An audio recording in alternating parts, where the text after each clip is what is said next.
Hello दोस्तों, कैसे हैं आप लोग। जो वर्ल्ड के सबसे बड़े इन्वेस्टर मिस्टर वॉरेन बफेट है, उनका एक कोट है कि मार्केट में आप अगर जब हरियाली देखोगे तो आपको उस टाइम संभल जाना चाहिए, और मार्केट में जब आप लाल रंग देखोगे तो उस टाइम आपको सोचना चाहिए कुछ लेने के लिए। तो मतलब ये है दोस्तों, जब हरियाली दिखे तो आपको हमेशा दूर रहना चाहिए मार्केट से, और जब लाल दिखे, जब गिरता रहे मार्केट, उस टाइम आपको लेना चाहिए। तो यही तो हम रिटेल में से यही गलती कर बैठते हैं कि स्टॉक जब ऊपर चढ़ रहा होता तो हम खरीद रहे होते। तो दोस्तों देखिए, आज ये जो स्टॉक के बारे में बात करेंगे, लगभग ये स्टॉक 1110 रुपया के करीब हाई लगा चुका है। अब ये स्टॉक भी देखिए, higher high higher low, higher high higher low. इसका मतलब ये है स्टॉक लॉन्ग टर्म के लिए फिट बैठ रहा है।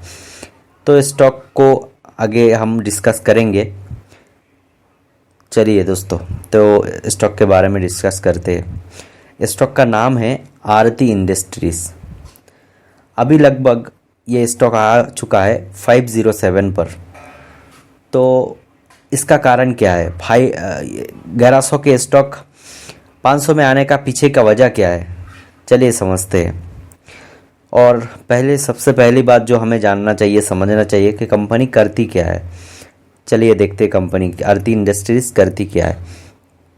दरअसल आरती इंडस्ट्रीज मैन्युफैक्चर करती है speciality chemical and pharmaceutical chemical. Company manufacture speciality chemical based derivatives की वैल्यू इंक्लूड निट्रो क्लोरोबेंजीन्स। उसके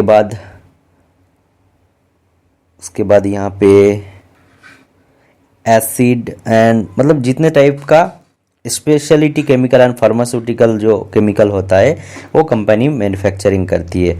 अब कंपनी का बिजनेस मॉडल कैसा है? कंपनी इंडिया में भी बिजनेस करता है, प्लस 21 मैन्युफैक्चरिंग यूनिट है कंपनी का टोटल। कंपनी के पास 100 प्लस प्रोडक्ट है। कंपनी के पास 700 प्लस डोमेस्टिक कस्टमर है। कंपनी के पास 400 प्लस एक्सपोर्ट कस्टमर है, और 60 से ज़्यादा कंट्री में कंपनी एक्सपोर्ट करती है। उसमें जो कंट्री आता है USA, Europe, Japan and outside. तो कंपनी फार्मास्यूटिकल में एपीआई, इंटरमीडिएट्स एंड डेरिवेटिव्स में काम करता है, सीडीएमओ में भी। कंपनी का जो रेवेन्यू जो आता है, ये आता है आपको, कंपनी का जनरेट जो रेवेन्यू आया है लास्ट FY22 में 44% का एक्सपोर्ट से आया है। Revenue north America, Europe and Japan, China से 5%, जापान से 3%, रेस्ट ऑफ द वर्ल्ड से 11%, टोटल 44% एक्सपोर्ट से आया है। तो दरअसल कंपनी इतना गिरने का पीछे वजह क्या है? कंपनी 1100 से 500 क्यों आया है? तो उसका मेन वजह है यूरोप में जो रिसेशन चल रहा है, यूएसए में जो रिसेशन चल रहा है। रिसेशन के वजह से कंपनी का सेल में थोड़ा गिरावट आया है। कंपनी का ऑपरेटिंग मार्जिन, कंपनी का रेवेन्यू में थोड़ा गिरावट आया है, इसीलिए कंपनी का शेयर प्राइस जो करेक्ट हो चुका है। तो हम ये बात समझते नहीं है, हम गिर रहा है करके डर से उसको बेच देते हैं। जब हम बेच के निकल जाते हैं कंपनी के, जब एक्सपोर्ट अच्छा हो जाएगा, जब कंपनी आगे सेल्स बढ़िया करेंगे, तब कंपनी का ग्रोथ फिर से लौट आएगा। तो ये सब बात हम रिटेल इन्वेस्टर ध्यान नहीं रखते, इसीलिए हमें पहले ध्यान रखना चाहिए कंपनी का स्टॉक क्यों गिर रहा है, इसके पीछे का मेन वजह क्या है। अगर वजह सटीक है तो इसमें आप खरीदना चाहिए गिरने के बावजूद भी। चलिए इसके फंडामेंटल क्या कहता है देखते हैं। इसका जो पीछे इतना गिर गया है तो कैसा क्या रेवेन्यू आया है, चलिए देखते हैं। कंपनी यहाँ पे देख लेते हैं, पहले फोरकास्ट देख लेते हैं। जो टेक्निकल फोरकास्ट है वो यहाँ पे दिखा रहा है कंपनी 885 तक हाई जा सकता है, लो जा सकता है 484। तो लगभग अभी 500 से और 400 हाई जा सकता है, कंपनी का टेक्निकल ये बता रहा है। तो हमें डरने की कोई ज़रूरत नहीं है। यहाँ पे लो, सबसे लो अभी 507 चल रहा है, उसके बाद अगर गिरा तो भी 484। ये हमें हमेशा ध्यान रखना चाहिए कंपनी क्या कहना चाह रहा है, कंपनी का टेक्निकल क्या कह रहा है। चलिए देखते हैं कंपनी का रेवेन्यू। देखिए कंपनी का रेवेन्यू जो है ना 2019 से लेकर अब तक जितना बढ़ना चाहिए था थोड़ा कम है, इसीलिए शेयर का प्राइस जो है ना गिर गया है। 2022 में 6,990 करोड़ का रेवेन्यू आया था, वो गिरकर हो गया 6,691 करोड़। तो लगभग यहाँ पे क्लियरली समझ में आ रहा है कंपनी का रेवेन्यू में गिरावट आया है। तो ऐसा नेट प्रॉफिट में भी देखते हैं क्या हाल है। सेम यहाँ पे 19 में 504 करोड़ का प्रॉफिट आया था। अभी वो आके सेम यहाँ से 2023 में आके देख रहे हैं हम लोग 545 करोड़, लगभग थोड़ा सा ग्रोथ हुआ है। 2022 में थोड़ा ज़्यादा हुआ, इसीलिए 1100 तक स्टॉक भाग चुका था। तो ये लगभग आएगा जब इनका सेल्स में ग्रोथ आएगा, सेल्स ग्रोथ आएगा, प्रॉफिट ग्रोथ आएगा, अर्निंग पर शेयर ग्रोथ आ जाएगा, तो कंपनी का शेयर भी ऊपर जाने को। उसके बाद आगे देखते हैं अर्निंग पर शेयर में भी। देखिए 2019 में 60 रुपीज़ का अर्निंग पर शेयर था, वो गिरते गिरते आ गया है 15 रुपीज़ का। चलिए आगे देखते हैं कंपनी का बुक वैल्यू। पहले था 313 रुपीज़, अभी वो गिरकर हो गया 135 रुपीज़। तो ये सभी फंडामेंटल हमें देखना पड़ता है। फंडामेंटल ऐसा थोड़ा अभी सेल और रेवेन्यू में गिरावट है, नेट प्रॉफिट में गिरावट है करके कितना कुछ हो रहा है शेयर में। ये जो बड़ा स्टॉक होता है ये हमें डरना नहीं चाहिए, अगर फंडामेंटल सही है तो हमें खरीदना चाहिए। तो दोस्तों आगे बढ़ने से पहले एक बात आपसे शेयर करना चाहूँगा, ये कोई बाइंग या सेलिंग कॉल नहीं है।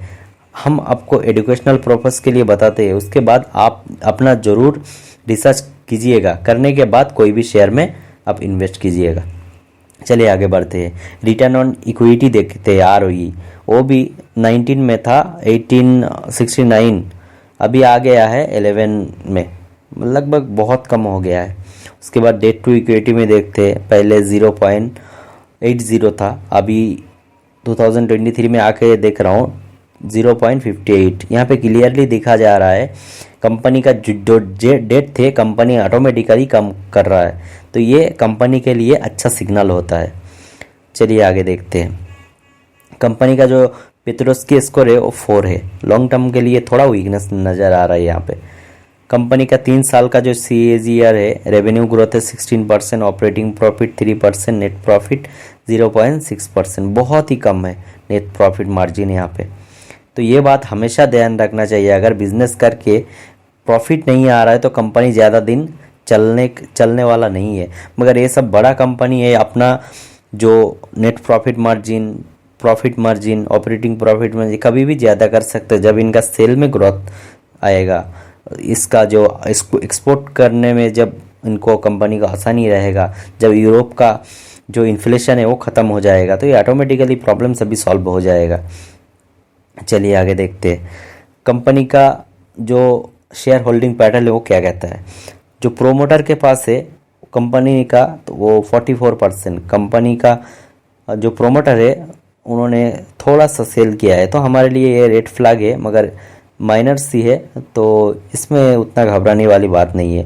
यहाँ पे दूसरा जो इंस्टीट्यूशन है, म्यूचुअल फंड है, वो बाइंग कर रहा है, ये सबसे हमारे लिए स्ट्रांग पॉइंट है। FII वो भी बाइंग कर रहा है, ये भी स्ट्रांग पॉइंट है।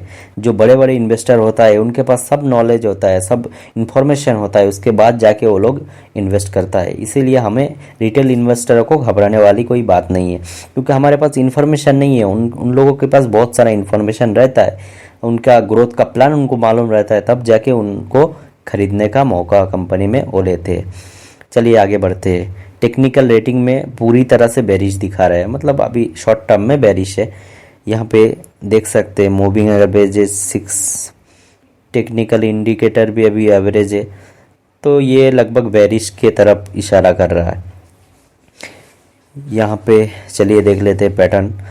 44% प्रोमोटर के पास, उसके बाद 12.32% FII के पास, TII के पास 14.77% और रिटेल पब्लिक के पास 28.85%। तो लगभग रिटेल के पास थोड़ा टोटल यहाँ पे इन्वेस्ट FII जो इंस्टीट्यूशन है टोटल मिला के लगभग रिटेल और ये दोनों के पास एक ही है, तो लगभग अच्छा है जो शेयर होल्डिंग पैटर्न है। चलिए देख लेते हैं मैनेजमेंट चेयरमैन है चंद्रकांत बी गौगरी, चेयरमैन है राजेंद्र बी गौगरी, वाइस चेयरमैन है राजेश गौगरी, एग्जीक्यूटिव डायरेक्टर है परिमल देसाई, तो जो डायरेक्टर है वो मनोज एम चेद्दा। तो कंपनी का मैनेजमेंट भी अच्छा है।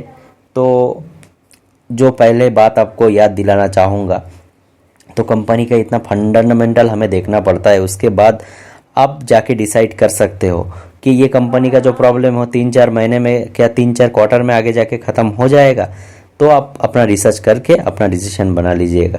तो आज तक के लिए बस इतना ही है, मिलते हैं आपसे अगले वीडियो में, तब तक के लिए अपना ख्याल ज़रूर रखिए।